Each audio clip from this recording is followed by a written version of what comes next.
धन्यवाद सर. सरांच्या मनोगतामध्ये सरांनी सांगितलं की लोकांनी जो आपल्यावर विश्वास दाखवला त्या विश्वासामुळेच हे सगळं ही प्रगती आपण करू शकलो. त्याचं प्रत्युत्तर देणारा सोहळा दिनांक 5 सप्टेंबरला याच मंचावर इथे झाला. त्या कार्यक्रमाला येण्याच्या आधी त्या कार्यक्रमाची व्याप्ती खरोखर लक्षात आली नाही, पण इथे आल्यानंतर सहकार्याची पंढरी म्हणून बुलढाण्याला गौरवलं गेलं आणि सहकाराचा पांडुरंग म्हणून आदरणीय भाईजींना गौरवलं गेलं. ही खरोखर आपल्या सर्वांसाठी अतिशय गौरवास्पद अशी गोष्ट आहे. मी आपल्या टाळ्यांच्या कडकडामध्ये आदरणीय भाईजींना विनंती करतो की आपलं मनोगत आपण या ठिकाणी व्यक्त करावं. आदरणीय भाईजी.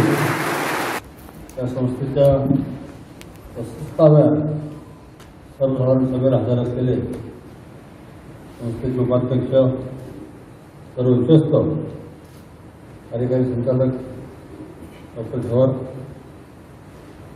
पुणे विभागाचे CEO श्री देशपांडे, सर्व विभागीय व्यवस्थापक, शाखा व्यवस्थापक, कर्मचारी वृंदांनो, आपलं सगळ्यांचं मी या ठिकाणी स्वागत करतो. बुलढाणा अर्बन संस्थेचा अध्यक्ष त्या नात्याने आमसभेमध्ये सतत 35 वर्षापासून मी अध्यक्षीय भाषण करत आहोत. तशा 2 आमसभा अशा झाल्या जे एकदम आगळ्या वेगळ्या आहेत. पहिली आमसभा 2006 मध्ये झाली होती. इतका प्रचंड पाऊस होता, बुलढाणा येणारे सगळे रस्ते बंद होते. त्यामुळे आमसभेला एकही सभासद हजर नव्हता.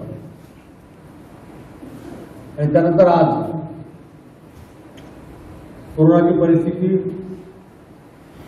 काही बाबीवर फक्त कर्मचाऱ्यांशी बोलायचं होतं. त्यासाठी आपण दरवर्षी जसं कमीत कमी 3 ते 4 हजार सभासदांना आणतो, तसे यावर्षी आपण कुणालाही विशेष निमंत्रण दिलेलं नाही. त्यामुळे या 2 आमसभा बुलढाण्याच्या इतिहासामध्ये बिना सभासद झाल्या का काय वेगळ्या. बुलढाण्याच्या हेवी 10,000 कोटीवर गेल्या.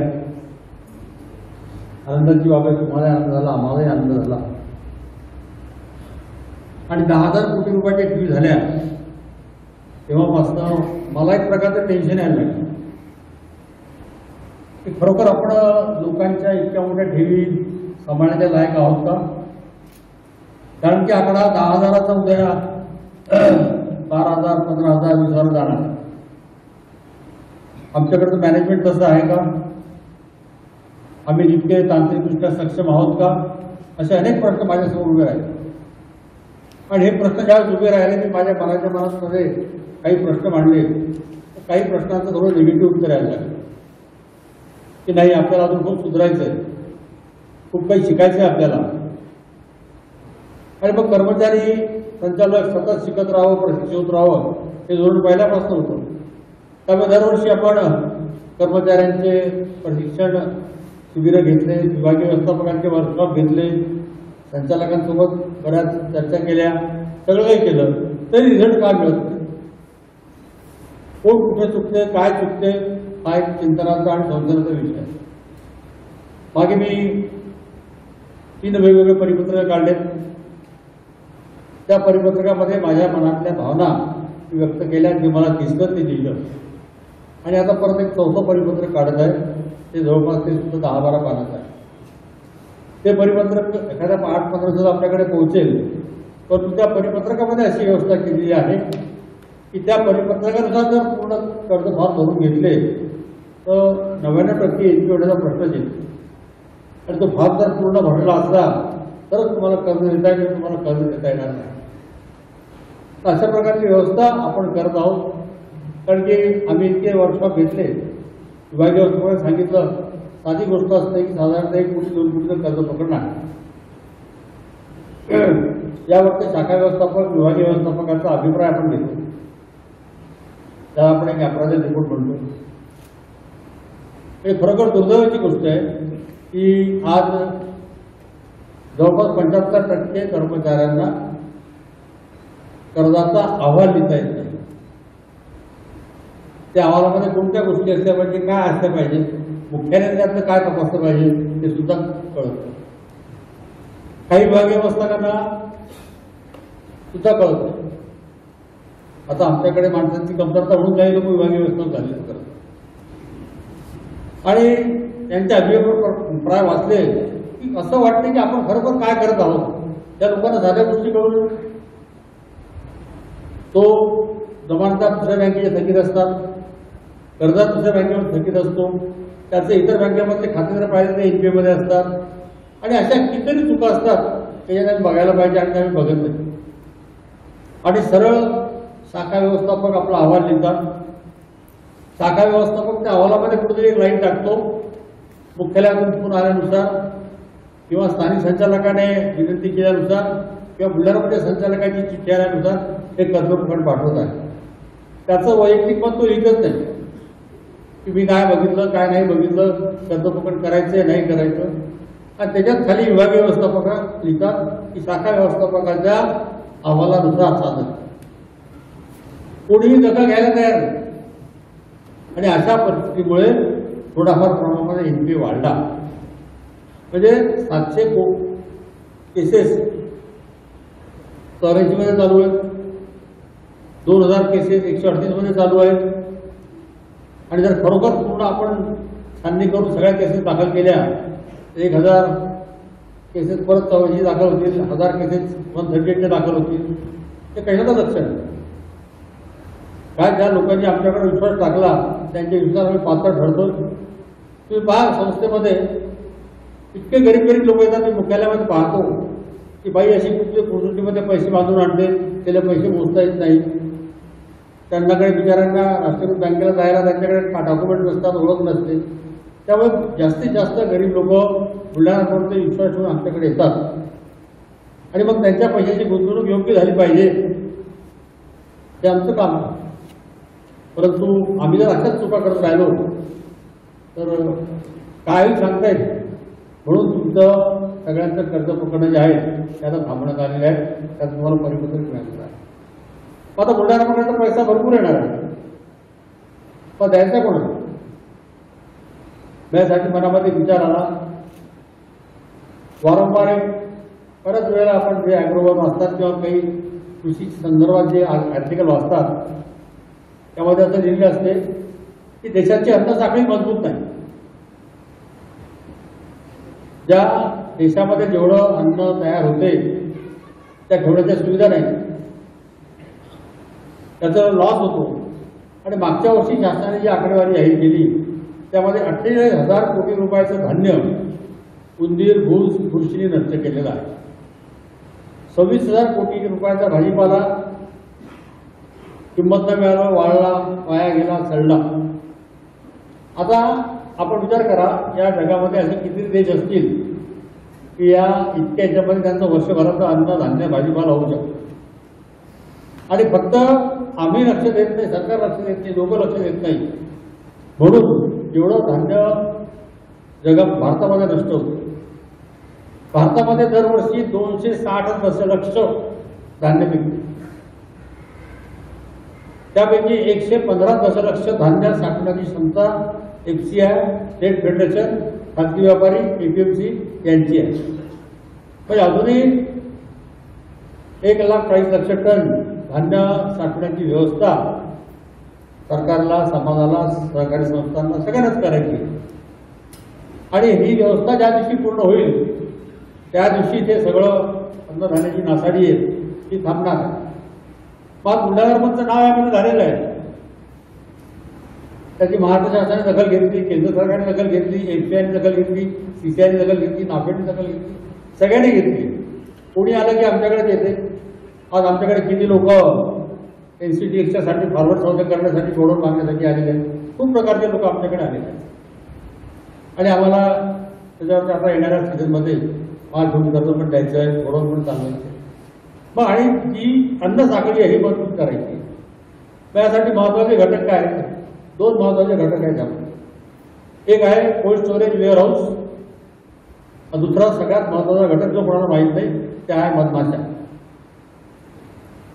आपल्याला माहित नसेल पंजाबमधले शेतकरी महाराष्ट्रातला कर्नाटकमध्ये दरवर्षी ट्रकनी मधमाशा बोलवतात आणि ज्यावेळेस क्रॉप सीझनमध्ये आलेत असते त्यावेळेस त्या मधमाशा त्या पेट्या त्या शेतामध्ये लावतात आणि त्या मधमाशाच्या पेट्या 3 किलोमीटरमधलं परागीकरण डबल टिबल वाढवतात आणि शेताचं उत्पन्न 1.5 पट वाढतं, धान्याचं उत्पन्न वाढतं.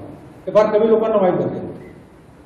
ते आत्ता आपण काही करू शकत नाही सध्या, तो आपला विषय नाही, आपण त्याचे तज्ञ पण नाही. सरकार सामाजिक संस्था ते काम करतायत. परंतु वेअरहाऊस आणि कोल्ड स्टोरेजमधले आम्ही जाणकार आहोत. गेल्या कित्येक दिवसापासून त्या क्षेत्रामध्ये आपण काम करत आहोत. आता वेअरहाऊस बांधायचे, कोल्ड स्टोरेज बांधायचे म्हणजे शेवटी संस्थेने किती पैसा लावायचा, बांधकामामध्ये बिल्डिंगमध्ये किती पैसा इन्व्हेस्ट करायचा, कारण त्या लोकांचा पैसा. तर यासाठी आपण एक योजना तयार करत आहोत.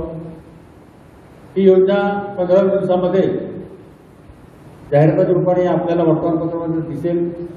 याची वेबसाईट आपण तयार करत आहोत. त्या वेबसाईटमध्ये संपूर्ण माहिती राहणार आहे आणि यापुढे आपण स्वतः वेअरहाऊस कोल्ड स्टोरेजचं बांधकाम कुठेही करणार नाही. आपण 80-20 या तत्वाने गोडाऊन आणि वेअरहाऊस भाड्याने घेणार आहोत आणि यामध्ये 10 वर्षाची हमी गोडाऊन बांधताना त्याला कोल्ड स्टोरेज बांधताना आपण देणार आहोत. आणि जर ते कोल्ड स्टोरेज चाललं नाही, वेअरहाऊस चाललं नाही, तर 5 वर्षानंतर त्याला बुलढाण्यावर विकत घेईल आणि त्याला एक मिनिमम भाडं देईल, गोडाऊन चालू की न चालू. म्हणजे 80-20 मध्ये जरी त्याचा कोटा पूर्ण भाडा निघत नसेल तर त्याला आपण एक प्रकारची गॅरंटी देणार आहोत की तुम्हाला इतकं भाडं मिळेल, मग आमचं गोडाऊन चालू की न चालू. कारण की आपण जर 100 गोडाऊन घेतले त्याचे 90 गोडाऊन चालतील हमखास आपल्याला माहिती आहे. 10 गोडाऊनचा लॉस आपण सहन करू. त्या प्रकारची एक वेगळी पद्धत आणि मग याच्यावर फायनान्स कोण करणार तर आपण करणार. त्यामुळे आपल्याला हे बाकीचे कर्ज वाटण्याचं काही आवश्यकता नाही. जे परिपत्रकामध्ये दिलेले आहेत एवढंच कर्ज आपल्याला वाटायचं. यावर्षी सोयाबीनचं चित्र जे काही डोळ्यापुढे उभं राहिलं म्हणजे 10,000 रुपये सोयाबीनचा भाव आणि 10,000 कोटीच्या बुलढाण्याच्या ठेवी, त्या दोन्ही स्वप्नातल्या गोष्टी. म्हणजे इकडे 10,000 कोटी ठेवी वाढल्या, एखाद्या पतसंस्थेच्या एवढ्या ठेवी वाढल्या, ही आश्चर्याची गोष्ट आहे. आणि 10,000 रुपये सोयाबीनला भाव मिळणं ही सुद्धा एखाद्या आंतरराष्ट्रीय परिस्थितीवरचा अवलंबून असल्यामुळे एवढा भाव लोकांना मिळाला आणि असं वाटतं शेतकरी बांधवांना हा भाव काय मिळाला पाहिजे, पण तो शक्य नाही. मार्केटमध्ये त्याची आंतरराष्ट्रीय बाजाराची परिस्थिती, पाऊस पाणी याच्यावरती अवलंबून असतात आणि भावात आपण पाहिलं एकदम 5-6 हजारांच्या आहे. मग अशा वेळेस आपल्याकडे फार मोठ्या प्रमाणावरती यावर्षी सोयाबीन येणार. म्हणजे माझ्या अपेक्षेने मी जो काही अंदाज बांधला त्यामुळे आपल्याला 4,000 कोटी रुपयाची सोयाबीनची मागणी यावर्षी राहणार आहे आणि 1,500 ते 2,000 कोटी रुपयाच्या साखर कारखान्याची मागणी आपल्याकडे राहणार. आजच्या तारखेत आपण या मागण्या पूर्ण करू शकत नाही. त्यामुळे आपण दरवर्षी थर्ड पार्टी गोडाऊनवर ते फायनान्स करायचो ते यावर्षी करता येणार, कारण की आपल्याच गोडाऊनवर ते पैसे द्यायला आपल्याकडे पुरणार नाही यावर्षी. त्यामुळे यावर्षी आपण थर्ड पार्टी गोडाऊनचे जर रेग्युलर असतील, चौथे तुमचे जुने असतील तर ठीक आहे, नवीन करार कोणीही करायचे नाही. एक अशा प्रकारे आपलं स्वतःच फायनान्सचं क्षेत्र आपण स्वतःच निवडणार आहोत आणि त्यानंतर मग हा NPA 138 84 हे सगळं आपोआप वर्षातून सगळं बंद होईल. त्यामुळे आज जे काही तुमचे कर्ज प्रकरणं थकीत असतील त्या सगळ्यामध्ये तुम्ही 84ची कारवाई दाखल करा, 138ची कारवाई दाखल करा आणि हे थकीत प्रकरणं इतक्या शक्यतोवर डील होतील इतका प्रयत्न करा. ज्या दिवशी आपला NPA 0 होईल त्या दिवशी परत आपण सगळे कर्ज प्रकरणं नव्या पद्धतीने आपण त्या ठिकाणी परत सुरू करणार आहोत. आणि हे NPA वाढण्याच्या याच्यामध्ये कर्ज मंजूर करणारे आम्ही आहोत, आम्ही जबाबदार आहेत, पण कर्मचारी सुद्धा तितकेच जबाबदार. कर्मचाऱ्यांनी चुकीचे कर्ज प्रकरण आमच्याकडनं करून घेतले, चुकीचं प्रेझेंटेशन आमच्या समोर केलं की हा माणूस असा आहे, तो माणूस तसा आहे आणि कर्ज वाटल्यानंतर 1-1 वर्षापर्यंत कोणी तिकडे नोटीस दिली नाही, कोणी जाऊन पाहिलं नाही, त्याला विचारलं नाही त्याचा धंदा कसा चालतो, काय चालतो, पैसे काही चौकशी केली आणि असे जे चुकीचे कर्ज प्रकरणं आमच्याकडनं करून घेतले. ते कर्ज प्रकरण करताना बऱ्याच चुकीच्या गोष्टी घडल्या असतील, त्याची चर्चा या ठिकाणी आज आपण करणार नाही. परंतु यापुढे आपल्याला सगळ्याच गोष्टी बदलावं लागतील. आपल्याला सिक्युअर्ड फायनान्स कसं होईल त्या सगळ्याच गोष्टी बाबतीमध्ये जास्तीत जास्त लक्ष आपल्याला घालवणार आहे. आता तुम्ही करू शकत त्यामुळे तो प्रश्नच नाही, परंतु तरीसुद्धा कुठल्याही प्रकारचं प्रेशर न येता काही न करता कोणी काही सांगू किती सांगू तरी तुम्ही अशा प्रकारची कर्ज प्रकरणं सादर करू नये. आणि हल्ली एक सभासदांमध्ये OTS करण्याची जशी काय स्पर्धा लागली आणि OTS करण्यासाठी बऱ्याच ठिकाणी कर्मचारी प्रवृत्त करतात की मी मुख्यालयात तुझं OTS करून आणून देतो. आणि मग ते OTS करताना परत कुठला तरी गैरप्रकार घडतो ही बाब आमच्या लक्षात आलेली नाही. आणि असं OTS करता करता तुम्ही पाहिलं की यावर्षी आपण जवळपास 18 ते 20 कोटी रुपये सूट दिली. पण आपला नफा होता तो 50 कोटी नफा झाला असता. जर 18 कोटी रुपये सूट दिली असती तर 30 कोटी आणि 18 कोटी 50 कोटी रुपये नफा झाला असता. पण हे जर प्रमाण वाढत राहिलं आणि चांगले चांगले लोक OTS मागायला लागले. सहज म्हणतात की OTS ज्यांचं OTS केलेलं आहे त्यांना आपल्या कायद्याप्रमाणे परत 6 वर्ष कर्ज देता येत नाही. तरी सुद्धा शाखा व्यवस्थापन काही ठिकाणी कर्ज पण सादर केले जातात. ते आम्हाला आठवते की कुठे याचा उल्लेख झालेला आहे म्हणून. पण अशा चुकीचे प्रकार आपल्या सगळ्यांना या ठिकाणी टाळावं लागणार आहे. स्वतःसाठी एक शिस्त आपल्याला या ठिकाणी घालून लागेल. त्याप्रमाणे आपल्याला या ठिकाणी वागावं लागणार आहे. त्या ठिकाणी काही प्रश्न विचारले होते आपण. प्रश्न 3 चिठ्ठ्या आल्या. ते एकाच कर्मचाऱ्याने 3 अक्षरामध्ये लिहिलेले आहे. 3 चिठ्ठ्याच्यात लिहिलेले आहे. त्या कर्मचाऱ्याने नाव खाली टाकलं नाही. त्यांनी सांगितलं की इतर बँकाप्रमाणे दुसऱ्यांचा उतारा आपल्याला सुट्टी द्या. एकाच कर्मचारी लिहिलेल्या 3 चिठ्ठ्या आहेत. आणि कारण की तिन्ही चिठ्ठ्यांचा मॅटर एकच आहे. 2 चिठ्ठ्याचा कागदही एकच आहे. अर्धा बाजून बाळदा अर्धा इकडे अर्धा तिकडे. दुसऱ्या दुसऱ्याकडे लिहून घेतला असेल असो.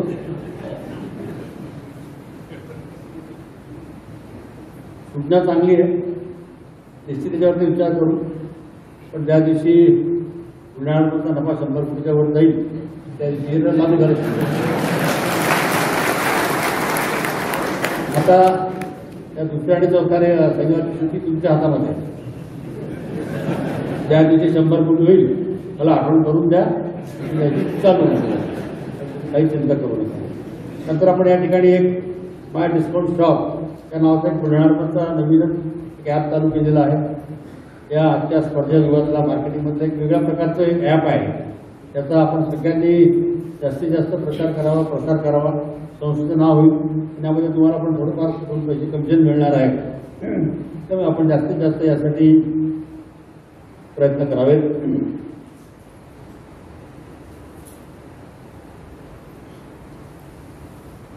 तसं आपण 15 ऑगस्टला 10,000 कोटीचा टप्पा पार केला आणि एकंदरच सहकारी चळवळीचा आपल्याकडे पाहण्याचा दृष्टिकोन बदलला. आणि दृष्टिकोन बदलल्यानंतर लोक आपल्याला एक आदर्श संस्था म्हणून बघायला लागले. त्यामुळे आम्हाला सुद्धा सांगितलं तेवढं त्याचे खूप पथ्य पाळणं खूप आवश्यक आहे. आम्हाला सगळ्यांनाच जरा सुद्धा चूक घडू नये. जसं त्या रामायणामध्ये त्या दोघांनी एक केलेली चूक पूर्ण रामायण बदलून टाकली. इतकं सुद्धा कोणी नाव आपल्याला ठेवण्याची जागा राहू देऊ नये. कोणी आपल्या हातून त्याच्या प्रकारची चूक आपल्या हातून होऊ नये अशी आपण सगळ्यांना आजपासून दक्षता घ्यायची. तशा प्रकारचं एक प्रकार समजा मनातल्या मनात त्या ठिकाणी शपथ घ्यायची आहे की आम्ही यानंतर बुलढाणासाठी जे काही करणार ते हितासाठी करणार. आणि त्यामुळे राज्य फेडरेशनने या ठिकाणी एक अतिशय चांगला दिमागदार सोहळा आयोजित केला होता. तो आपण लोकांनी बघितला, त्या ठिकाणी दाखवण्यात आला. त्यानंतर बुलढाण्यामध्ये जी धान्य साठवण्याची क्षमता आहे तुम्हाला देशाने सांगितली. आपली जवळपास 9.5 लाख टन आणि महाराष्ट्र शासनाची क्षमता जवळपास 22 लाख टन आहे. आपण 9.5 लाख टन धान्य आपण साठवू शकतो. त्यानंतर NPA साठी आपण आपले जे संधी लेखापाल आहेत आमचे मित्र सचिन वैद्य त्यांच्या एक अध्यक्षतेखाली एक टीम तयार केलेली आहे. आणि ते आता येणाऱ्या 4-5 दिवसापासून तुमच्या रिजनमध्ये येऊन पूर्ण NPA एवढ्या केसेस आहेत त्याचा अहवाल तयार करतील, तुमच्याशी चर्चा करतील आणि ते कशा प्रकारे वसूल करावं याबाबत मार्गदर्शन करतील. या 3 लोकांची आपण कमिटी तयार केलेली आहे. एक पुढच्या 7-8 दिवसातच तुमच्याकडे ते येतील.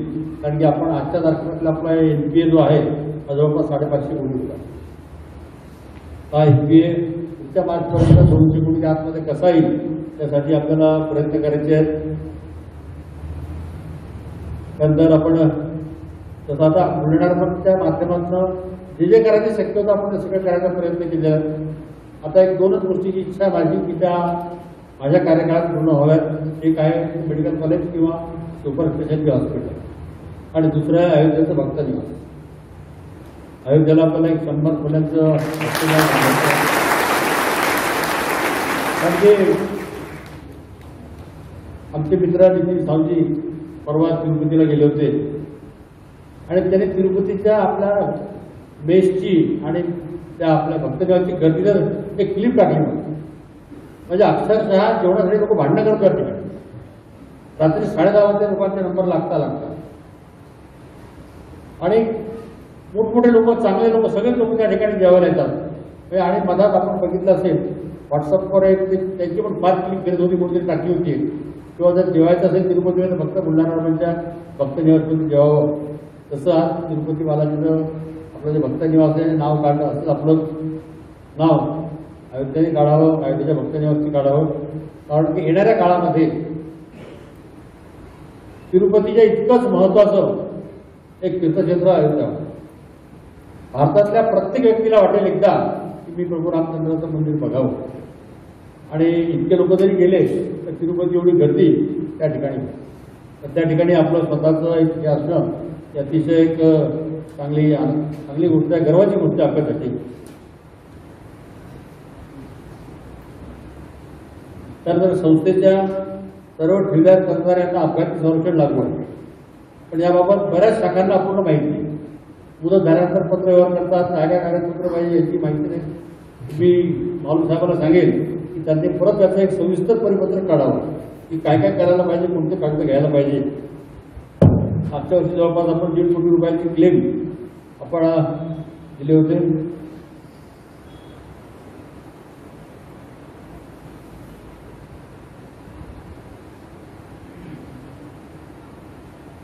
आणि जवळपास माझे ज्या मुद्दे होते त्या सगळ्यांचा या ठिकाणी वाहतूक केलेला आहे. आता जे काही तुम्हाला करायचं आहे म्हणजे परिपत्रकाप्रमाणे तुम्हाला आपलं वागायचं आहे.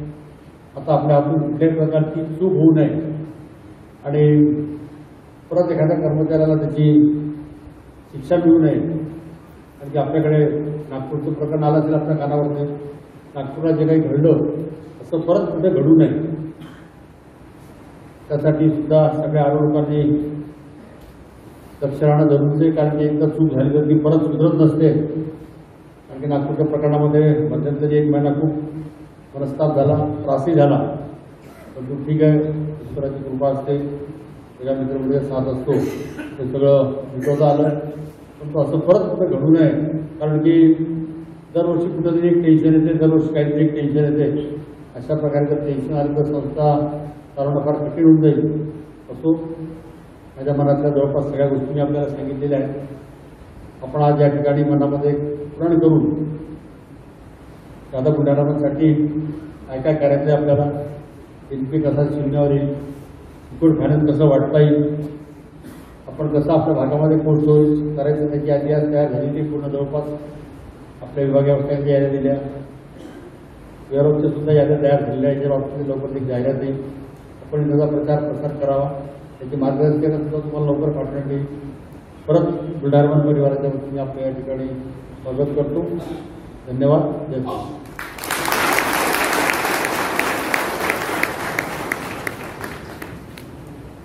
अतिशय मौलिक अशा सूचना आदरणीय भजींनी आपल्याला दिलेल्या आहेत. निश्चितपणे आपण त्या सर्व अंमलात आणणारच आहोत. या संस्थेच्या विकासामध्ये संस्थेचे हितचिंतक, सभासद, ग्राहक, ठेवीदार या सर्वांचाही महत्त्वाचा वाटा आहे. या सर्वांचे संस्थेच्या वतीने मी आभार व्यक्त करतो. उपस्थित सर्वांचे मी आभार व्यक्त करतो आणि समारोपाची प्रार्थनेसाठी आमंत्रित करतो श्री कोल्हे सरांना की त्यांनी कार्यक्रमाच्या समारोपाची प्रार्थना सादर करा.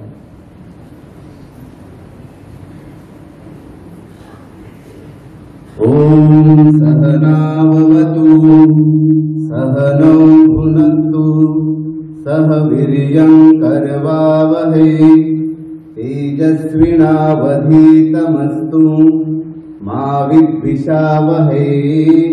ओम शांति शांति शांति।